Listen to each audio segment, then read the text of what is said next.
If you're depressed, you're not going to give a normal reaction to people, right? Something small may happen and you will overreact. You may even, shout, scream. You may suddenly like start crying and, blaming somebody for something. So another big symptom that I got to know at that point of time, which nobody really talks about, is that you will start blaming everyone else. But just imagine the people you're living with, the people you're talking to on a daily basis. You're probably really affecting their life as well. I don't really like that victim mindset of, oh, I'm depressed, so everybody behave nicely with me or walk on eggshells around me. Hello, Sassy Nari. Welcome to Little Fixes podcast. And thank you so much for joining me. This is your host, Matri. On this podcast, we talk about mental health, relationships, freedom, and personal growth. So, today I have brought a woman's story of living with depression, how she found out that she was depressed, and how she defeated it. According to Mayo Clinic website, depression is a mood disorder that causes a persistent feeling of sadness and loss of interest. तो आज depression को थोड़ा better तरीके से समझते हैं। मेरे साथ हैं शिंजनी अमिताभ चावला, जो डिप्रेशन के साथ अपना एक्सपीरियंस शेयर करेंगी। ये कॉन्वर्सेशन इस मेडिकल कंडीशन के बारे में आपकी अवेयरनेस बढ़ाएगा, कुछ हेल्पफुल टूल्स देगा और साथ ही आपको ये भी समझ में आएगा कि अगर आपके आसपास कोई डिप्रेस्ड है तो कैसे आप उनकी हेल्प कर सकते हैं। Shinjini will share her views on medication, therapy, dealing with a narcissist, and more. Shinjini is the founder of Bigger Dreams Co., which is a bullet journaling supplies company. Like me, some of you might know her as the Delhi Bride from her blogging days. Please remember that neither I nor Shinjini is a mental health expert, and we are just sharing our experiences in an attempt to help. Please use your discretion before listening. And before hearing from Shinjini, please support Little Fixes by subscribing, liking, and commenting. Hi, Shinjini. Welcome to Little Fixes. Hi, Maitri. Lovely to be here. Awesome. So it's been a long time in the making, this episode, and Yes. finally you're here. And we are going to talk about your experience with depression. तो सबसे पहले हम शुरू करते हैं इसी से कि आपको कब लगा कि something was not right with your mental health और मे बी समथिंग एल्स जब फीलिंग स्टार्ट हुई कि हाँ कुछ सही नहीं है. Right. So actually, I realized that I may be depressed after my daughter was born. And Mhm. this was 7 years ago. Within a few months of me giving birth, my parents told me कि एक बार जरा doctor को दिखा के confirm कर लो कि कुछ problem तो नहीं है. तो आई went ahead and went to two doctors, in fact, and both of them said that no, you are not depressed, you're okay, you don't have postpartum depression, which is what your parents are fearing. So I Mhm. said, okay, fine. You went and to psychotherapist, I mean uh, so psychologist, psychiatrist. so I went to one psychiatrist Mhm. and one I also had a lactation consultant Mhm. who is also a birth counselor and many different things. Mhm. So when I had gone to her for a lactation Mhm. lactation consultation, तो मैंने उनसे ही पूछा था कि my parents have been saying this, so what do you think? तो she said कि अगर तुम्हें postpartum depression होता, तो you would not be able to talk normally right now, you would already be crying while talking. Mhm. So Okay. I said, okay. So I guess I don't have it. And the other person I went to was a psychiatrist. Um, and he also said that, no, you're okay. Maybe it's just a little bit of postpartum blues, but you're okay. You don't have postpartum depression. So, two people who at least I hoped had a lot of experience with mothers who've gone through postpartum depression, both of them said that you don't have it. So I said, great, I'm in the clear. Let me go back to regular life.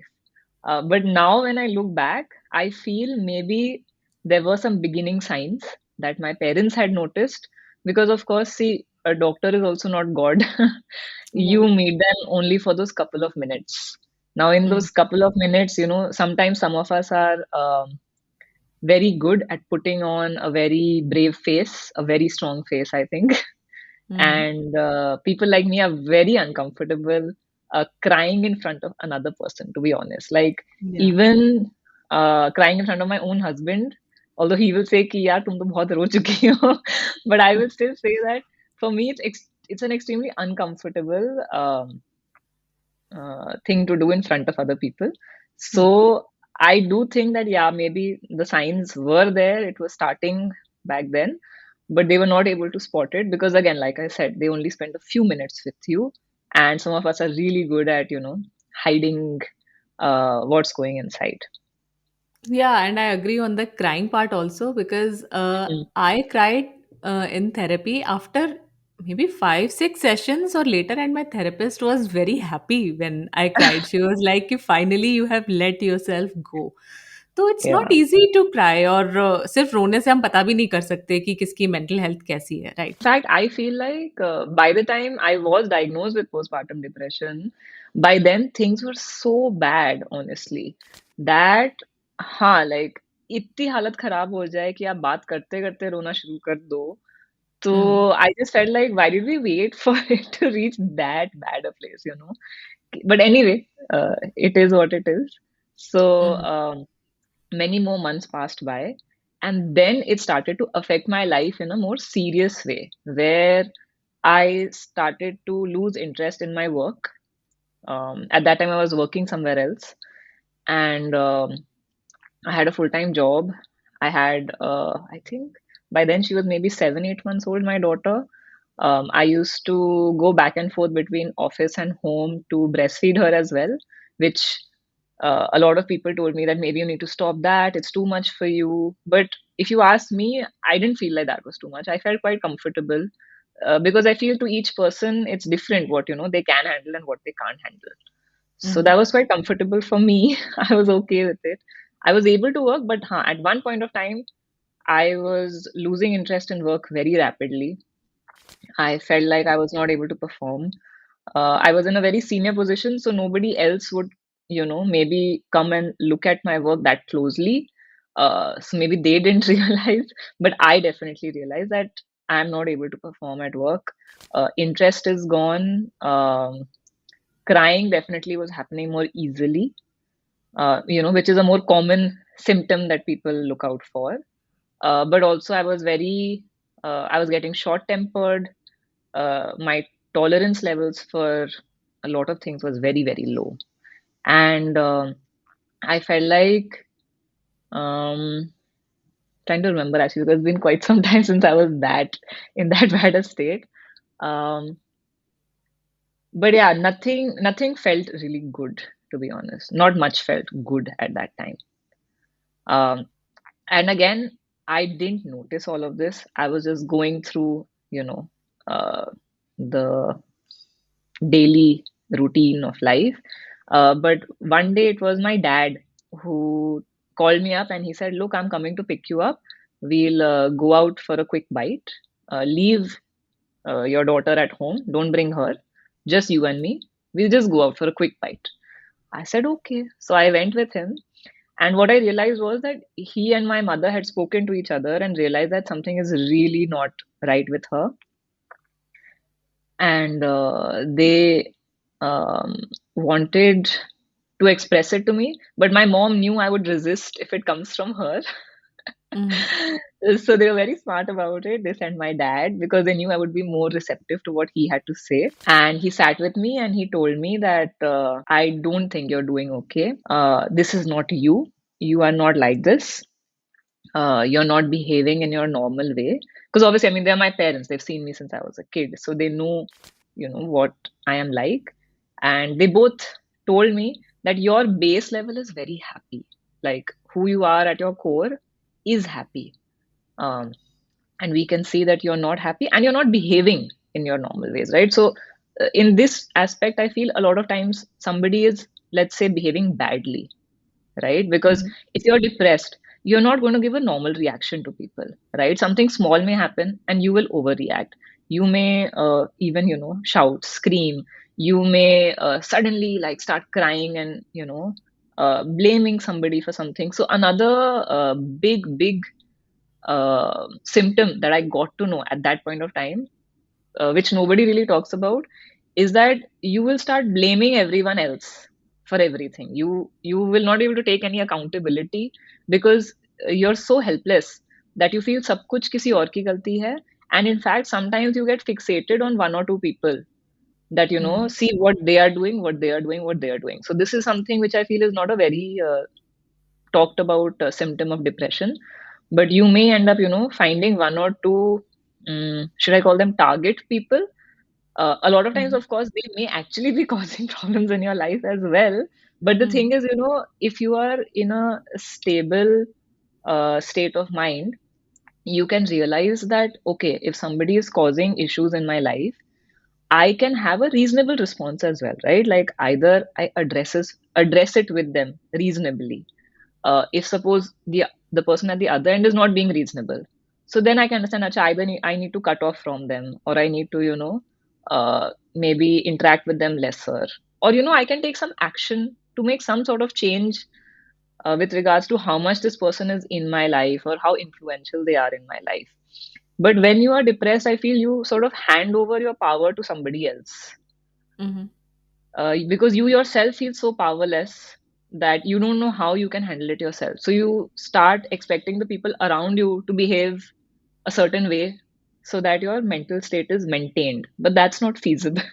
It's not Mhm. sustainable.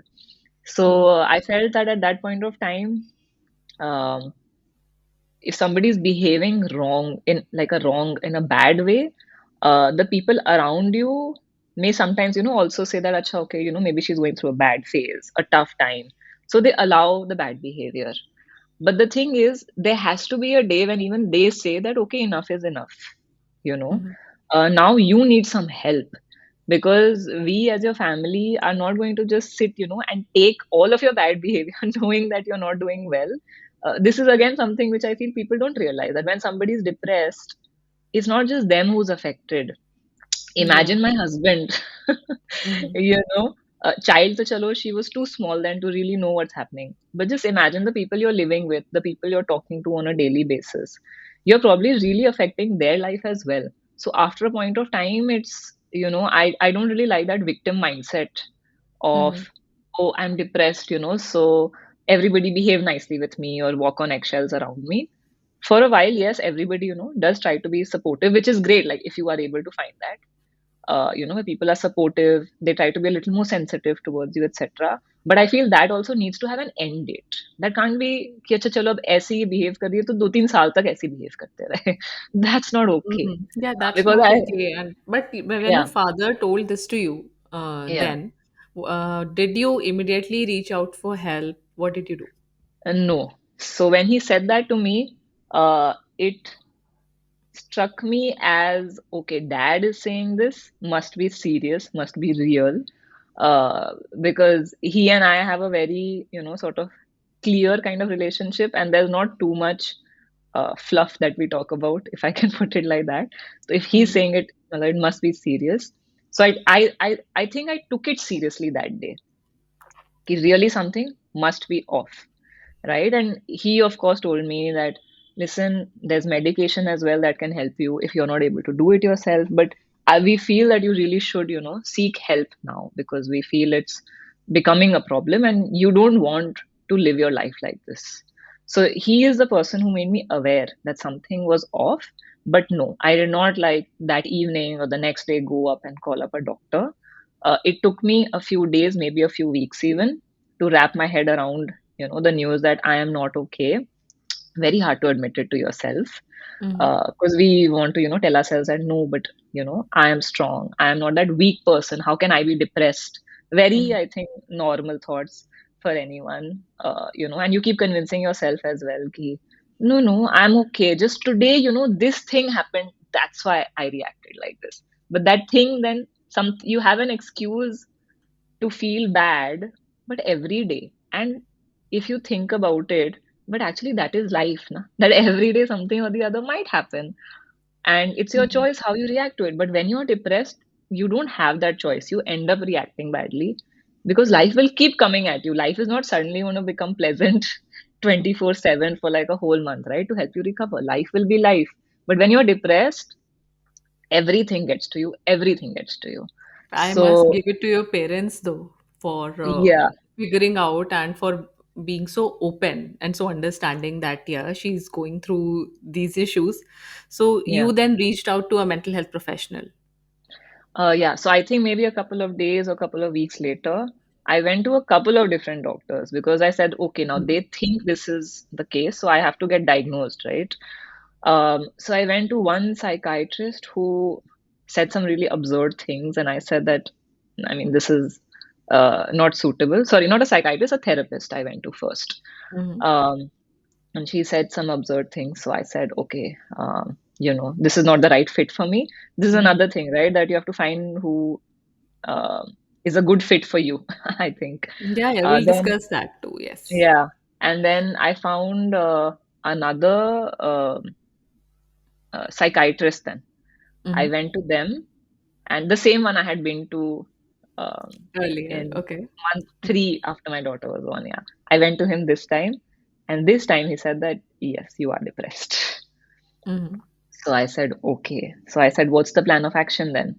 So he said, I think you should be put on medication. And I was not very sure whether I wanted to be on medication.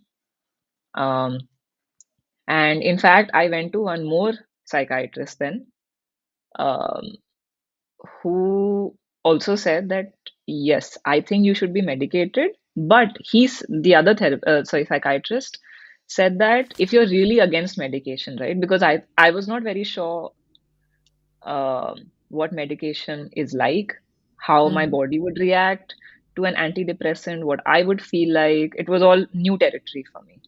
Hmm. And there's also this big taboo I feel around Yeah, still medication people are and not very open to medication for mental yes, health purposes. Yeah. yes. So I was also, in the same mindset that I don't know whether I want medication. So that doctor gave me a book. And he said that, okay, I think the book is called Healing Without Prozac and Freud, something like that. So Hmm. Prozac is the name of the famous antidepressant that Hmm. gets given in the US, I think. So it is a whole book giving you lots of different ways to try and heal yourself without medication and without therapy.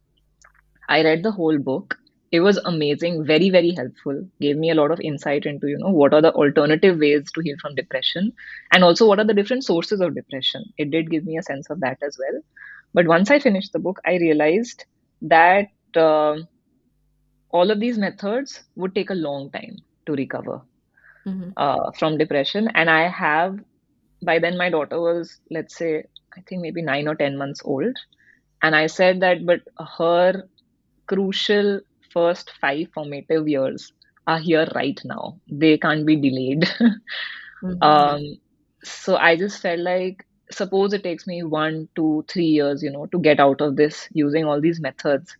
Is that worth it for my kid to Hmm. grow up with a mother who's depressed in her crucial first 5 years? So that was the thing that helped me make the choice where I said, okay, let's go for medication because it will be quicker to recover from it. Little did I know that that would also take a long time Hmm. because there's so much about medication as well um, that is not very straightforward. Hmm. But yeah, that's the choice I made then. And I said that I want to recover as quickly as possible so that I can start to provide my child the right kind of environment growing up. I do not want her to have a depressed mother.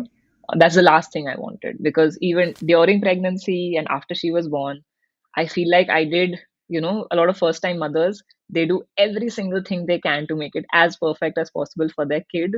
So from breastfeeding her, exclusively breastfeeding her, to only having what, even my shampoo I changed when I was pregnant to something which did Yeah. not have those kind of chemicals and whatnot. I mean, I was so detailed when it came to all those things. I said, how can I, not be as um conscious as possible when it comes to the kind of environment that she has with Hmm. what kind of mother she's experiencing as a little baby. So I took the decision then to start medication at that point of time. Hmm. Okay. So Um, you took medication and therapy both. no, only medication initially, Mm-hmm. because I wasn't really sure what good therapy would do for me. Because again, I maybe had not found a good therapist at that point of time. And neither of the doctors recommended to me that, yes, you should go for therapy as well. Okay. Because I asked both of them. I said, what do you think? Should I, also go for therapy? Because I could see that there were a lot of issues in my life that I was not able to resolve for a very long time. And I felt therapy would help me, but neither of them really said that, yes, you should. In fact, both of them said that, no, it's not really required. So I felt okay that the doctor knows what they're saying.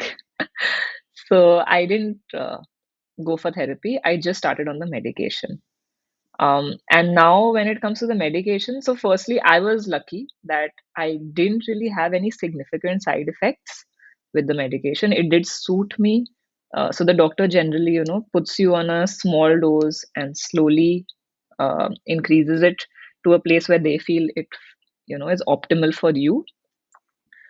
And alongside, I remember he also wrote on the prescription that go on daily walks because he said that this is really, really important. It's as important as you having your medication every day, is that you must be going on walks daily. So I said, okay, I really follow doctor's orders. So I started doing daily walks and I started having my medication. It suited me, but uh, I didn't know it back then. Now I know that the doctor um, underdosed me with antidepressants. Mm-hmm. So, which is why what my journey looked like was that I had the medicine for a couple of months, felt better, which I thought was, yeah, much better than what I was feeling earlier. And then naturally, when you start to feel better, you sometimes start to forget having the medicine. So I Ah, kind of weaned off like that once. Then a couple of months later, again, I started to feel depressed. Again, I went back to him. Again, he gave me the same dose. Again, we did the whole cycle again of me having the medicine, going on my walks, and nothing else alongside. And few months later, I started to feel better. And then again, I went back into a depression. So this happened twice. okay. And by now, I think my daughter was maybe, let's say, 3 years old Mm-hmm. uh, between all of this. And so I was getting better, but it wasn't getting solved, right? And I started to wonder that, am I just going to be depressed my whole life? Am I supposed to, be on medication my whole life? And everyone around me was saying that, look, people just say, medication is such an awful thing. It does this and that, but it's suiting you. So what's the problem? Because I feel people around me also did not know really how to solve for this, right? So they just try to make me feel better, that it's okay if you have to be on medication for a really long time, right? Like, how does it matter? At the end of the day, if you're feeling normal, you're able to function, you're able to be the parent you want to be the spouse you want to be, you're able to, do your work, like that's good. So you're able to function. So don't give it so much thought that, what is the source of this depression, because then I went into it fully. I like, if something, i I don't know if it's people like to use the word these days loosely, ADHD. Yeah, but it's just something where if I find a project, I really go into like the depths of that project. So once I realized that, why is depression not leaving me, then I started to go in deeper and deeper.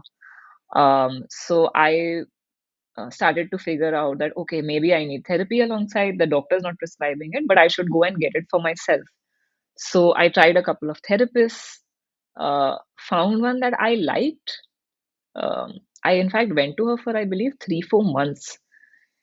And it gave me a space where I was able to, yes, also talk about the problems that I was having and not just medicate myself. Because I realized at one point of time that just medication will not help me. I need to solve my problems as well. Yeah, Because the fact that it had been 3 years since I had given birth started to tell me that, hey, maybe this is not just postpartum depression. Maybe exactly. this is more than that, right? Maybe it's just um an actual clinical depression, and it has nothing to do with just, how it is for new moms, where you have less sleep, you're overwhelmed, you're physically recovering, and then you have to do office work. It's not just that, it's more than that, is what I figured out. Because I realized that if it was just postpartum depression, 1, 2, 3 years down the line, why would I still be in it? It Mhm. didn't make sense to me.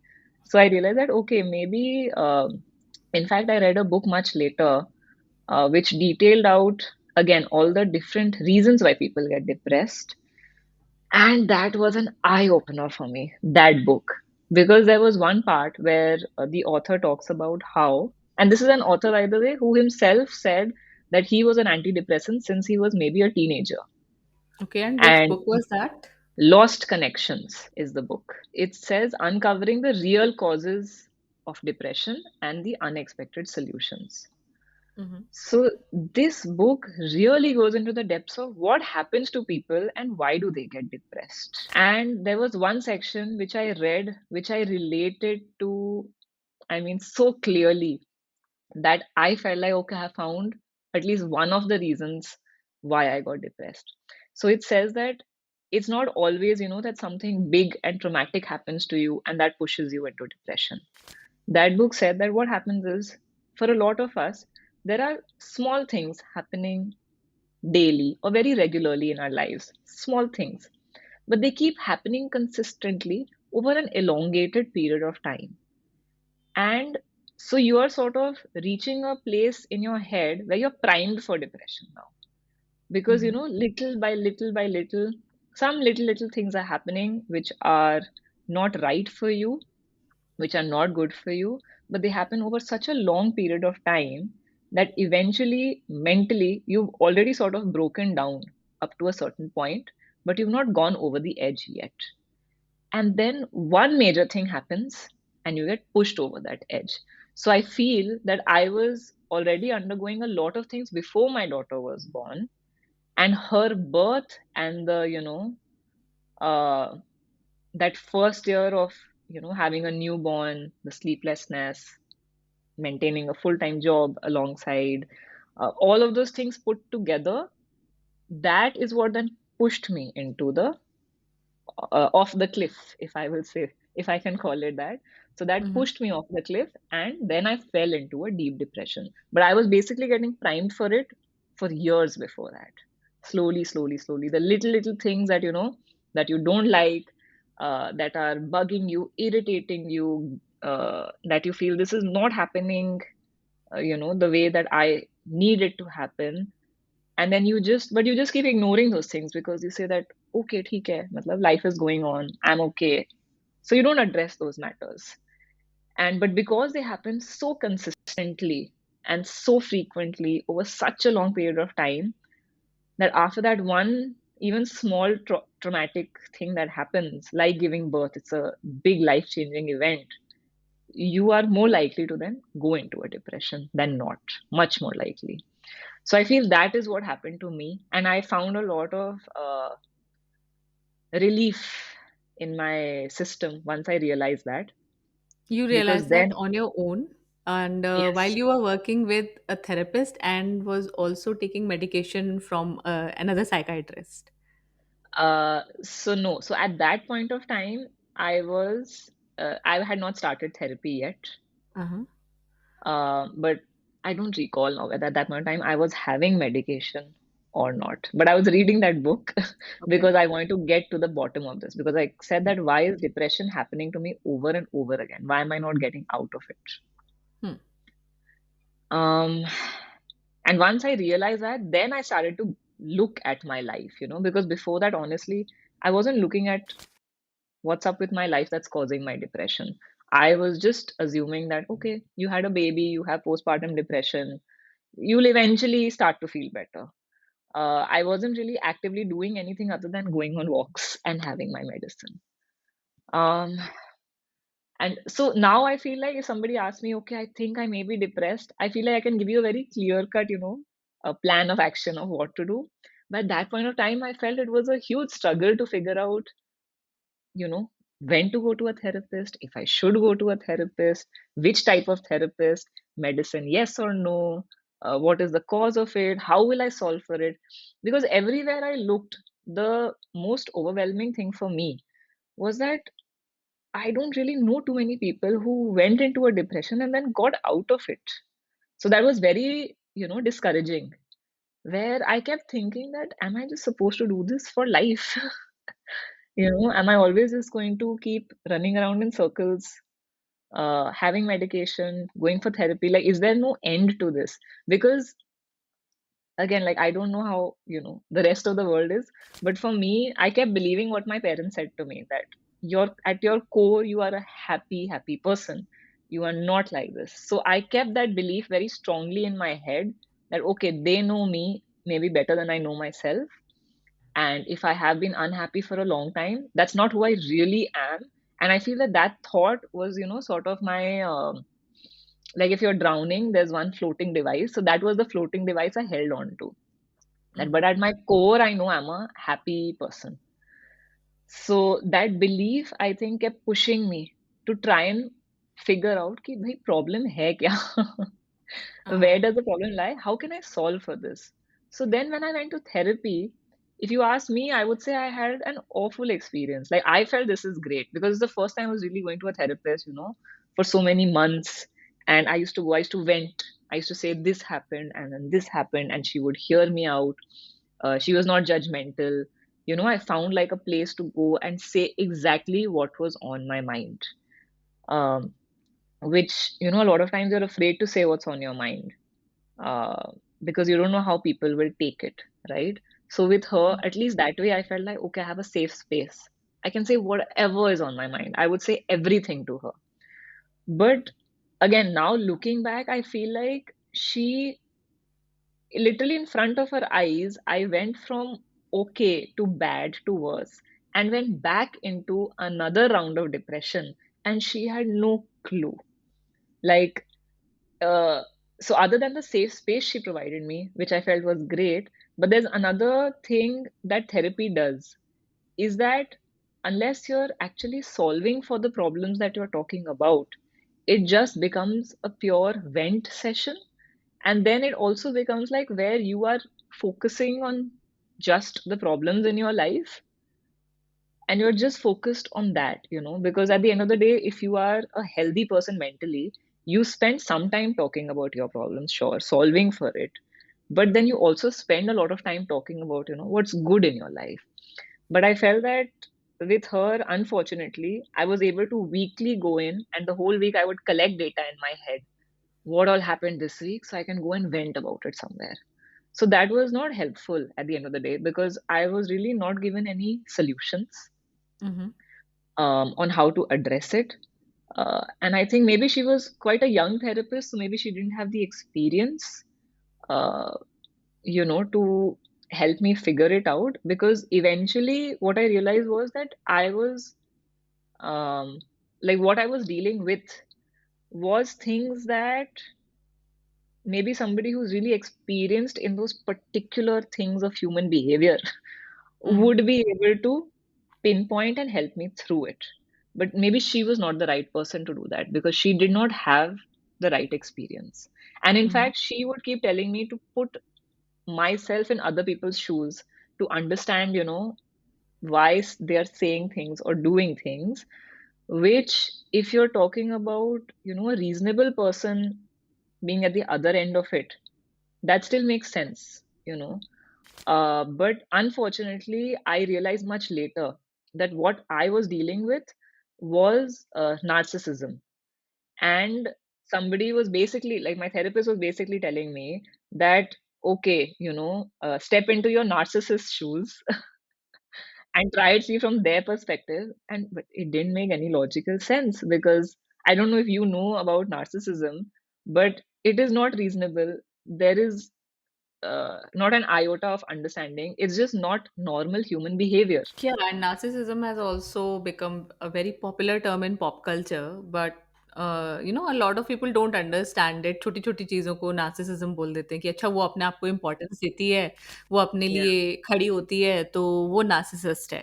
आजकल तो ऐसी छोटी exactly. छोटी चीजों को भी बोल दिया जाता है, but you Yes, were yes. actually dealing with someone like that in your life, but you didn't know it back then. Not And at all. No clue. and did you find a good therapist? So, funnily enough, It took a long time before I was able to, I think it took another 2 years after that, Uh-huh. that I got to know what I was dealing with. So after I finished those 3, 4 months with that therapist, and I realized that I have gone into another round of deep, deep depression. This was actually early 2020, just Mm-hmm. before COVID hit. Mm-hmm. And what I don't know, I feel sometimes that I did get lucky. Just before COVID hit, I went back to my other psychiatrist who had given me that book, uh, to understand how else I can solve depression. I went back to him, and honestly, I went back to him again because I spoke with my mother. She said, I don't think you're depressed right now because, again, I was going for therapy. I felt like I was doing okay, much better than the years before that. But something inside was just saying that no, but still it's not okay. So let me try and find help in another way. So if you can see, it was a long journey of just going to, like, different people, different sources for help. So if I think back about it, I feel very happy that I continue to seek help. I continue to realize that, okay, this is not helping me.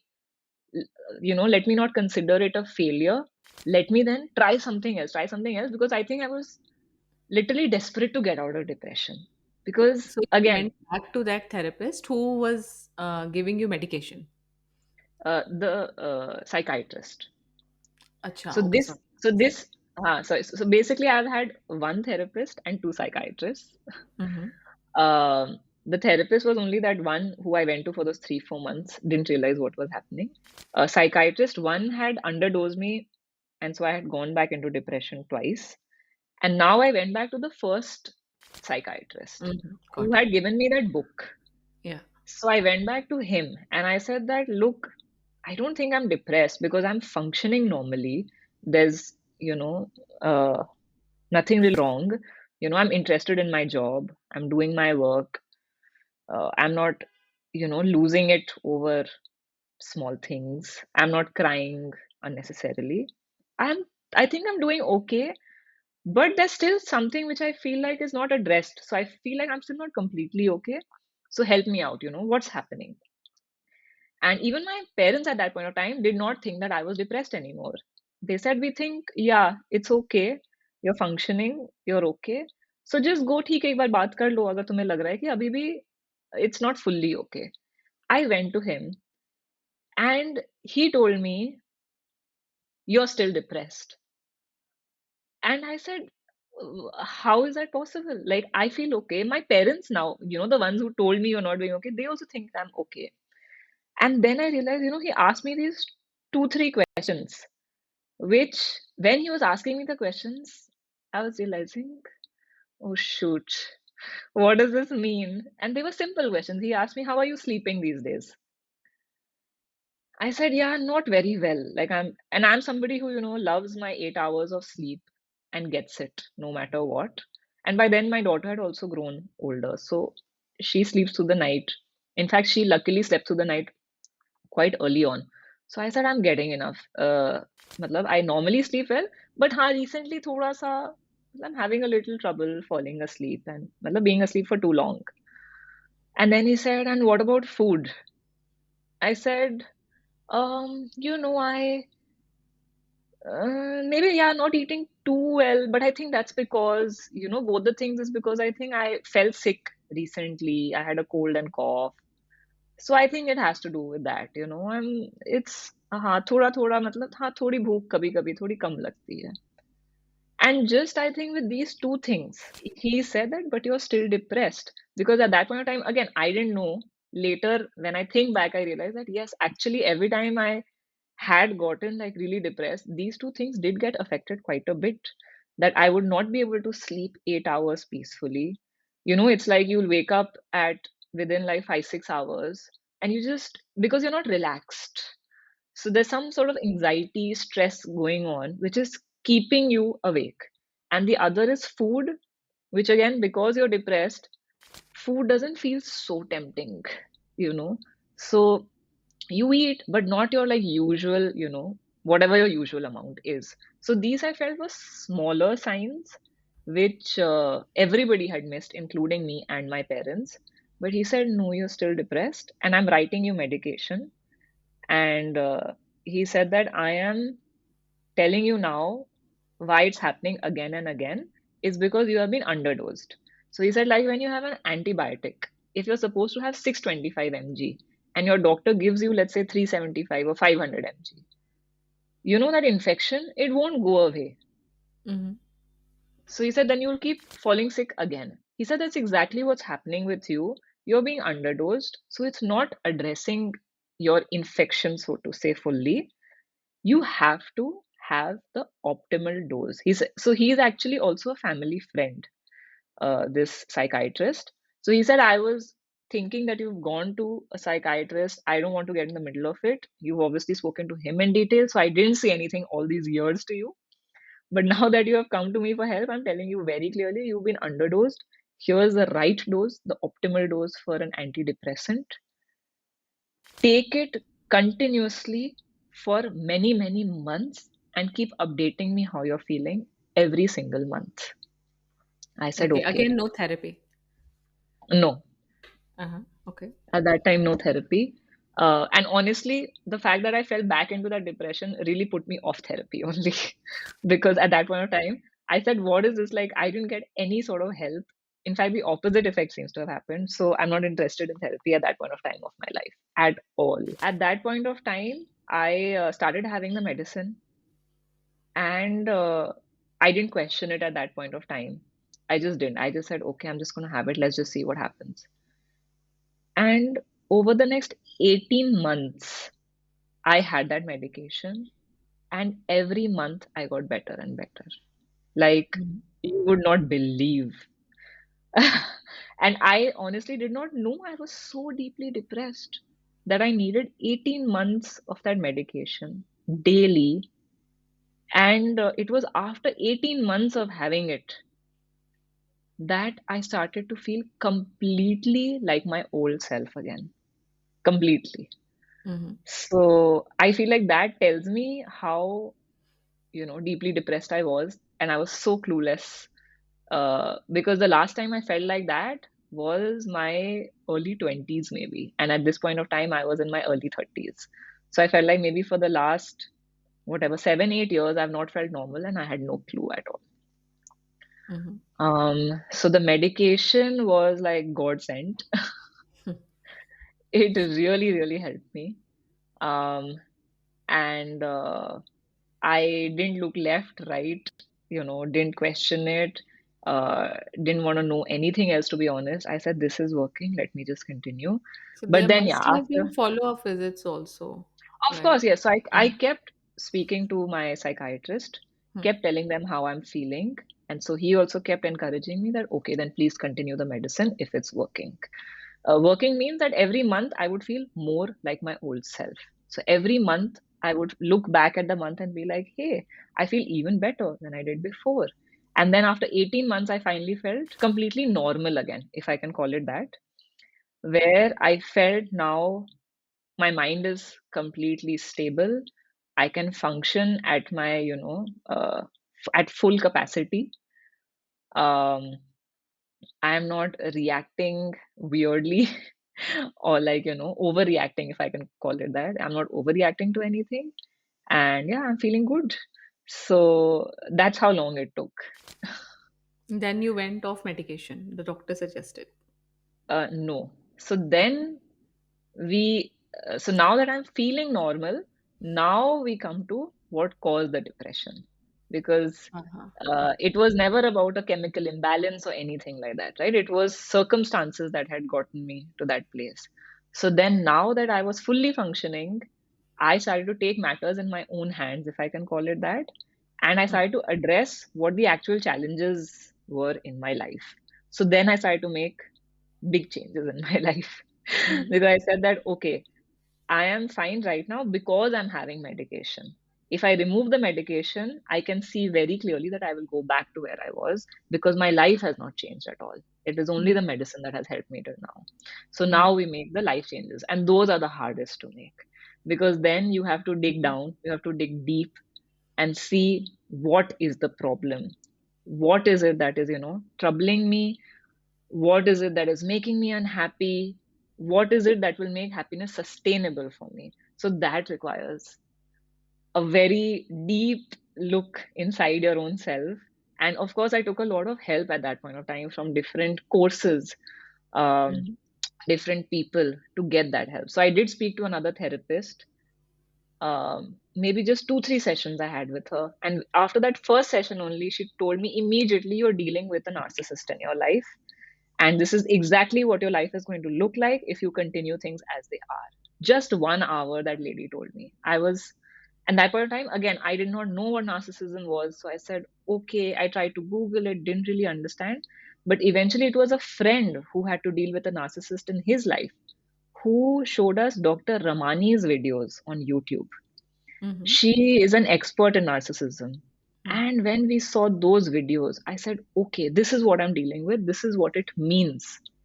And then I was able to make changes when it came to that. And I also got introduced to human design Mhm. by Sanchi. I believe you had her on your She podcast has also, been on right? my podcast already, Yes, yes. yes. So somehow I, got in touch with Sanchi, got a human design reading done from her, and got to know I'm a projector. And then again, a lot of things I realized about what kind of environment a projector needs, what kind of life. Because I realized that as a projector, a lot of times we also absorb a lot of other people's energies. So I became very conscious of that and realized that I want to have the right energies then around me. And I don't know if you know about her, Katerina Folkman. She is Uh, on she has been on my podcast twice, Oh, actually. she has. Okay. Okay. So I did a couple of things with her as well. Mhm. And so I did a lot of work on myself, honestly, through a lot of different mediums. But the biggest one for me, which I feel also helped the most because I had already done a lot of work on myself, was this thing called Transformational Coaching Program, which is called TCP. And it's by this guy called Jim Fortin. Oh, I love Uh, his work. Oh, you do? Okay, great. So I did TCP Mm. and life changed fully from there on. Oh. Like, where I don't know, like, I got the strength, the courage to make all the changes I needed to make for myself. And so finally, now, February of this year, Mm. uh, I confidently, stopped having medication because I made the changes. And then, of course, it took me a few months where I was really scared that, oh God, what if I go back into it? Mm. But it's now November. I have not gone back into it. And I Oh. don't think I will be either because it Uh, was about making those changes in life. Because at the Huh, end of and the for day, that, you need clarity in your head, which medication brought. And I think a yes, lot of people feel कि आप medicine पे dependent हो जाते हो. Even therapy के लिए भी लोग ऐसा बोलते हैं कि आप थेरेपी पे डिपेंडेंट हो जाते हो, but you are a shining example of that कि ना तो आप मेडिकेशन पे डिपेंडेंट होते हो और ना ही आप थेरेपी पे डिपेंडेंट होते हो because you have to work on yourself and when you do you don't need any other dependence, like anything to depend upon. yes, because this was a big fear that I will get Hmm. dependent on the medication. And in fact, when I got off the medication, I felt like how, addicts feel. Mm-hmm. Uh, oh God, Withdrawal I need initially. my medicine. So I Uh, wouldn't call it withdrawal. It was more of just this big fear in my head that, oh okay. God, today something happened. Oh, I wish I was on medication right now because then I could so easily just bounce back from it. Because the Uh-huh. medication just keeps you feeling very stable. Acha. So it took me a couple of months. I would not say I struggled with it. It was just a fear in my head that I could sense that, Mhm. this is, what happens where you're feeling awful that day. And honestly, like when you're on that medication, you haven't felt like highs and lows in a very long time. Like imagine for almost 2 years, I had not felt this deep, deep sense of joy, and nor had I felt this deep, deep sense of sadness. I had felt neither. So, suddenly it's like you're an exposed nerve, and all these feelings are coming your way, and you're getting used to feeling feelings again, literally. Mm. So again, I wouldn't say it was a struggle, but yeah, it was a new experience that, okay, Mm. I'm experiencing feelings. And then I could see very clearly that when you're depressed and you feel bad, you feel bad for a really long time. But when you're not depressed, you feel bad and then you bounce back again. You're okay, Yeah. you know. So it was, yeah, a little bit like feeling like an exposed nerve for a couple of months where I was really scared. I was like, oh God, I have not felt this much sadness in so long. But those are normal feelings.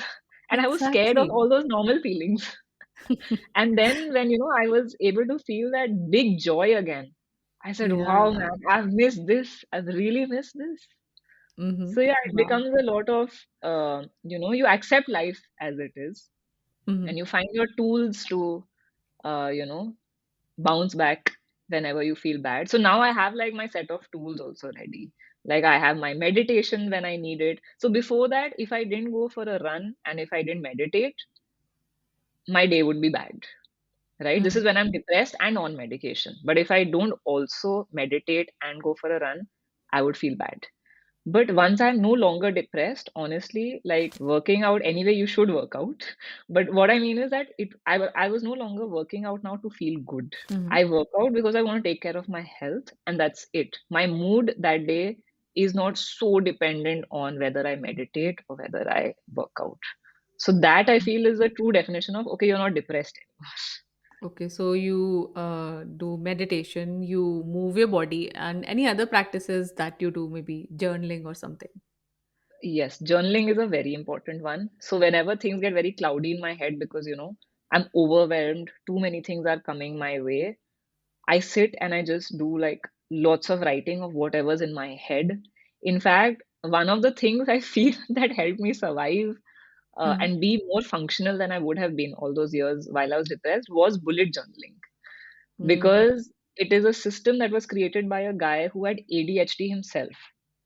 Okay. And I feel that was the crutch I used in my depressed years to be able to function, as somebody who was working and taking care of a child who started going to school. So there's a lot of things that we have to do, a lot of responsibilities, and a lot of goals you want to achieve. So all of that I felt I was really helped with bullet journaling.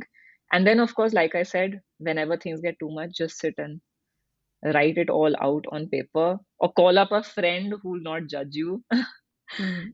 Just vent it all out. So I realized the importance of venting also, but I Mhm. don't keep much in my mind now. When I want to vent, I vent unapologetically. Um, and yeah, I in fact started talking about depression on my Instagram slowly but surely as well, because I realized that a lot of people don't know anything and everyone is just so lost. And I felt like, okay, at least, I have some sense of, where you need to go, what you need to do. Uh, Huh, you know, because you have been through that, so I think it's a wonderful idea to help others who are going through that. ऐसा बोला जाता है ना कि आप उस person की help कर सकते हो जो आप पहले थे. You're best equipped yes, to do that. So now you are doing that, but I also want to know who supported you the most in your journey. the most. My husband, definitely, because like you saw, my parents are the ones who saw it. Uh-huh. Um, and I feel But they your were husband also, lived with you. That's yeah, but he lived with he me. And supported you. honestly, like my parents are more aware of these things. My Uh-huh. husband was not so aware. So for somebody like that who's not very well aware, Hmm. to deal with it firstly on a daily basis, to see the mother of his child, go through all of that, to try and understand what is this, and to find a way to support and be there every step of the way uh, till the healing has happened. Like that kind of support, I don't think everyone gets. So again, I feel I was Yeah. super lucky that way, where he probably used to look at me and wonder इसको क्या हो रहा है, मतलब मुझे कुछ समझ नहीं आ रहा है. And really I feel bad for him for all those years. Like I'm sure he suffered like a lot.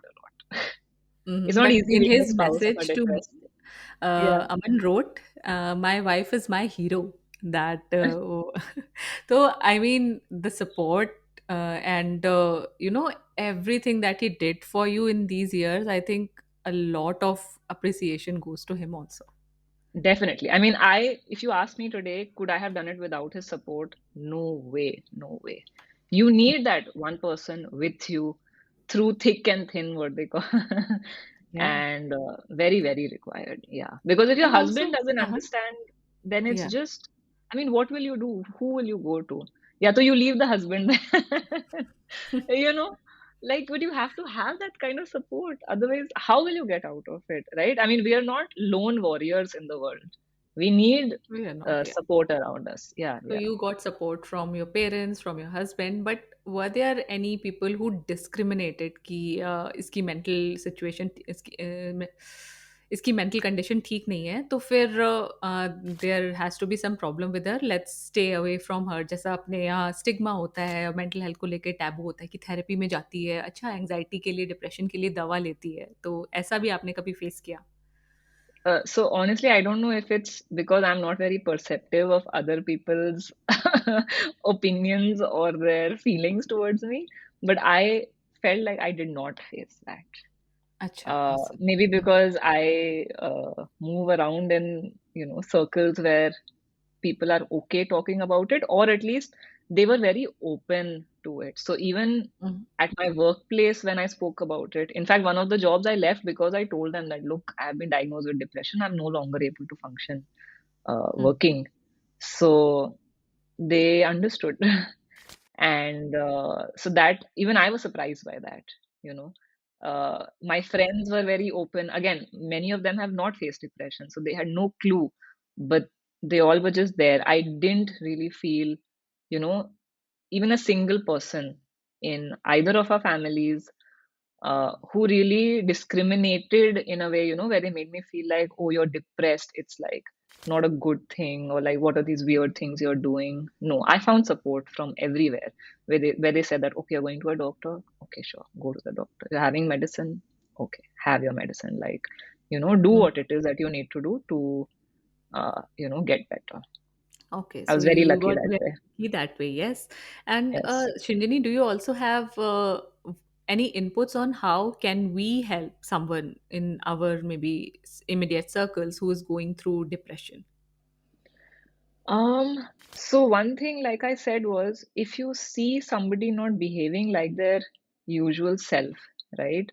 Where they're overreacting or where they're really, focused on blaming one or two people in their life for everything that's going wrong in their life. Um, and maybe they cry a little too quickly, and you can see that they're feeling lost and overwhelmed. These are the kinds of signs I would look for. I would, yeah, firstly push them to go to see a psychiatrist to get a diagnosis, because you and I cannot diagnose them. Yeah. And maybe kind of provide an environment for them where they feel encouraged and not scared, or they don't feel like something is bad with me, something is wrong with me as a human being. Express that sort of sentiment to them, and encourage them to go and seek out help, especially when how they're behaving is off for too long a time. So like I said, if you're behaving off and the people around you think, acha, it's a bad phase, let's allow her to behave badly for a couple of days, couple of weeks. That's okay. They're just being supportive, while you're going through a bad phase. But once that few weeks turns into, let's say, 2 months, then you really should, stop allowing the person to behave like that, and tell them that, look, we are here to support you, we love you, but the way you have been behaving, I mean, is affecting everybody in the house, or your friends. So we feel you should go ahead and get help. That's the biggest thing I would say, that don't allow it to go on for too long, because the longer you allow it, actually the deeper they were probably going into that depression, the longer it will take for them to recover from it, and the worse of everyone will be, them and the people around them. Mm-hmm. Okay. And Shinjini, finally, do you have one takeaway to share with everyone regarding mental health? uh okay, I think having a healthy mind is definitely achievable by every single person, right? Like, unless you are that one exceptional person who maybe has a chemical imbalance of some sort, or some different sort of mental illness that is not your what the general population undergoes. Other than that small set of people, I feel the rest of us, it is very, very achievable to have a healthy state of mind. And I think in this day and age, things are but not set up in a way that help you achieve Mhm. that. So you need to do things very differently from what the world is doing to be able to achieve that healthy state of mind. So be it, and find your things, right? Be it meditation, running, yoga, hypnosis, Mhm. um, EFT, which is tapping, Mhm. um, grounding. Like there's so many different tools you can use these days. Find what works for you. But I think, this is something which I want everyone to know, that a healthy state of mind is possible for you. So if today you're in a situation where you feel awful, overwhelmed, chaotic, maybe you're having suicidal thoughts, that doesn't have to be your reality for even the next 1 year. You can achieve that healthy state of mind. Go out there, get help, and then just use the tools, and you will get there. It is possible for every one of us. Mhm. Okay, so Shinjini से बात करके हमने ये देखा कि medication important है और कोई ज़रूरी नहीं, और उस पे डिपेंडेंट होना कोई ज़रूरी नहीं है। फर्स्ट थिंग, सेकंड थिंग मुझे ये लगी कि शिंजनी ने हमें बहुत ओपनली अपने एक्सपीरियंसेस बताए, हमें साइकाइट्रिस्ट के साथ, थेरेपिस्ट के साथ। तो अपने लिए सही फिट ढूँढना ज़रूरी है, और हो सकता है कि आपको थेरेपी हेल्प नहीं कर पाए। जैसे शिंजनी ने बोला भी कि उनकी उतनी हेल्प नहीं हुई, and she tried lots of other things, other tools. But जो सबसे इम्पॉर्टेंट चीज़ मुझे लगी वो ये कि yes, you need help if you are going through any mental health challenge. तो Shinjini, thank you so much for putting it across so openly and answering all my questions. And I'm sure कि जो भी इसको सुनेगा, तो वो चाहे खुद एक किसी मेंटल हेल्थ सिचुएशन से डील कर रहा हो या फिर उनके आसपास कोई डील कर रहा हो, तो ये एपिसोड उनकी ज़रूर हेल्प करेगा। तो thank you for being on little fixes and giving us your time. Thank you so much, Maitri. I had a wonderful time. I'm so glad I was able to talk about this on a platform like yours. I really hope it helps at least one person also. That would be great. And I'm always happy to answer any questions about depression that anybody has. I've been answering them for a very long time now. या so where can people connect with you online, Shinjini? Okay, so on Instagram, my handle is at Shinjini Amitabh. If that's a little difficult to I will link say, it in the show yeah, notes. you can link it. And yeah, so they can DM me over there. I'm happy to help out. Okay, awesome, thank you so much Shinjini. Thank you, Maitri.